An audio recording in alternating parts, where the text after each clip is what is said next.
세종연구소 이대호입니다. 오늘 제가 발표할 내용은 금년 2020년을 전망하는 차원에서 그 비전통 안보 위협과 연계해 가지고 짧은 글을 써봤습니다.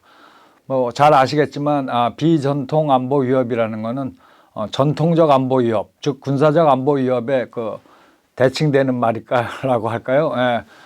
그런 건데, 사실 비전통 안보 위협의 가장 큰 것은 테러죠. 국제 테러. 국제 테러가 가장 거기에 그 중요한 이슈고, 비전통 안보에 또 뭐 사이버 안보라든가 뭐 인구 폭발, 또 뭐 환경 문제, 뭐 에너지 문제, 이런 것들 굉장히 많은 이슈가 그 비전통 안보에 들어 있는데요.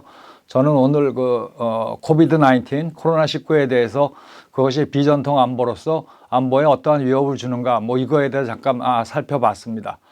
뭐 잘 아시겠지만 2019년 말에 처음 발병을 한 거죠. 코로나 바이러스가 발견해서 뭐 삽시간에 전 세계로 퍼졌고, 현재 한 1억 3천 명 정도가 감염이 됐고 289만 명, 거의 300만 명에 육박하는 사망자를 냈습니다. 뭐 지금 그 백신이 개발돼 가지고 많은 나라에서 백신을 맞고 있지만, 그럼에도 불구하고 코로나의 어떠한 확산세, 이거는 줄어들지 않고 있습니다.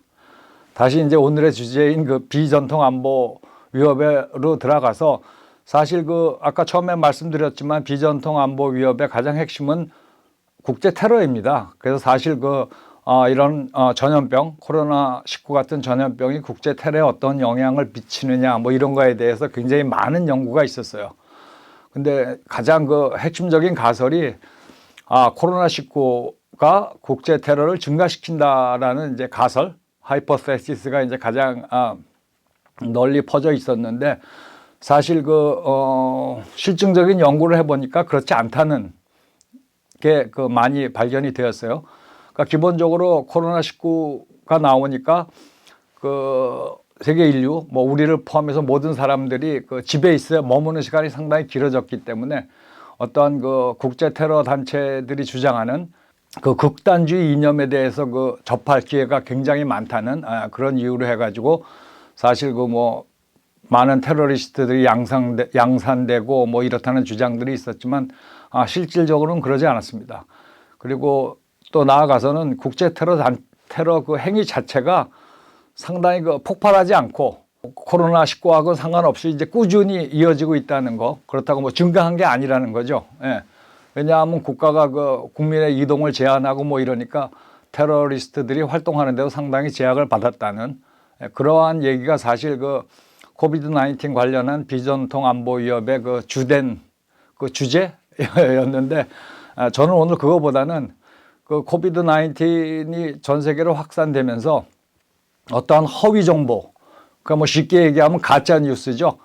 이런 것들이 아주 폭발적으로 증가해 가지고 그게 사회 안정에 굉장히 불안 요소로 작용하고 있다는 얘기를 하고 싶습니다.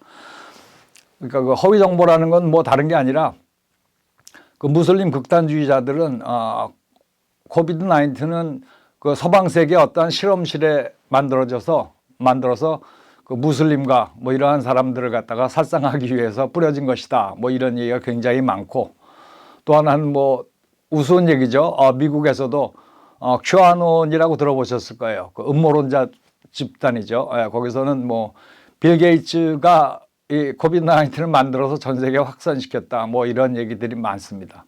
근데 이런 걸로 인해 가지고 많은 사람들이, 특히 백인 우월주의자 같은 사람들이 거기에 동조해 가지고 상당히 흑인이라든가 이민자라든가 또는 유색인종에 대한 개인적인 테러라고 그럴까요? 핍박이 굉장히 심해졌다는 거. 그게 사회 전체적으로 보면 사회 불안을 넘어서 어떠한 국가 안보에도 상당히 부정적인 영향을 미칠 수 있다는 얘기를 하고 싶고요. 또 하나는 뭐 바이오 테러죠. 생물학 테러.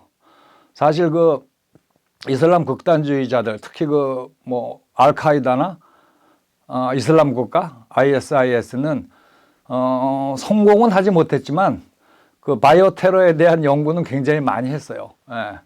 그러니까 그런 것들이 이렇게 자료가 상당히 축적되어 있는 상황에서, 물론 바이오 테러라는 거는 전문가들에 의하면은 한 어떠한 그 테러 단체가 바이오 테러를 하기는 상당히 어렵다.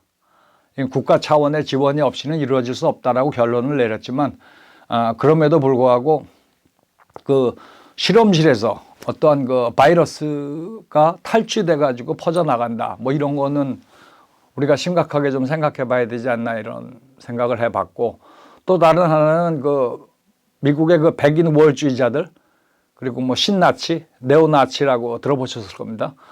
그러한 사람들은 만약에 우리 중에 코비드-19에 감염이 되면은 그걸 전파시키라는 그러한 지령 뭐 이런 것들을 굉장히 많이 받고 있습니다.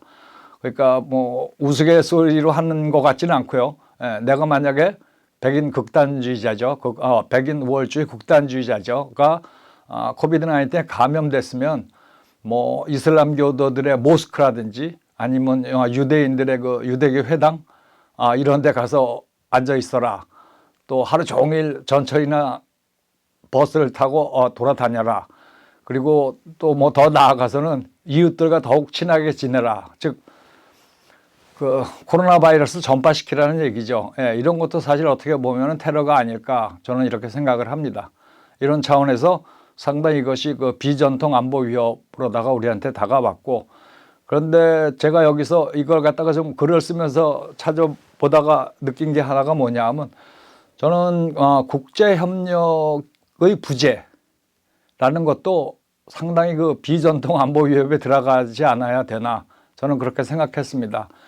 사실 2014년에 에볼라 바이러스가 창궐했을 때 미국이 주도적으로다가 그 글로벌 헬스 시큐리티 아젠다 뭐 이런 걸 만들어 가지고 에볼라 바이러스에 적극적으로 대응해 가지고 상당히 그 전파 속도를 늦추고, 아직 박멸은 안 됐습니다만 전파 속도를 상당히 늦추는데 기여를 했거든요.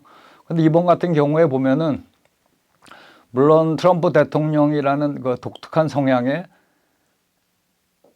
있는 분이 대통령이어서 그런지 몰라도 이거를 뭐 우한 바이러스라든지 그러니까 중국에 의해서 뭐 퍼졌다 이런 일종의 허위 정보 그건 확실히 모르겠습니다만 그런 걸 퍼뜨리면서 그 국제사회와 코로나 바이러스 퇴치를 위해서 협력하기보다는 어떻게 보면 각자 도생하는 방법을 취하고 있습니다. 그 최근에도 뭐 여러분들이 신문지상을 통해서 아시겠지만 그 백신 민족주의 뭐 이런 얘기 많지 않습니까? 협력해서 백신을 나눠 쓸 생각은 안 하고 일단 우리 국민부터 백신을 다 맞힌 다음에 이제 나눠주겠다 이런 식으로 하는데, 이러한 것들이 사실 그 비전통 안보 위협이라고 저는 생각을 해요. 그러니까 뭐 여러분들은 동의 안 하실지 모르지만 국제 협력이 없다는 거는 상당히 그 우리의 안보에 상당히 그 위험하다는 얘기를 드리고 싶습니다. 그래서 그 마지막으로 뭐 최근에 지난 1월이죠. 뭐 다자주의, 국제협력 이런 걸 갖다 강조하는 그 바이든 대통령이 취임을 했으니까 거기에 좀 기대를 걸어봐야겠다는 생각을 하게 됐습니다. 네, 고맙습니다.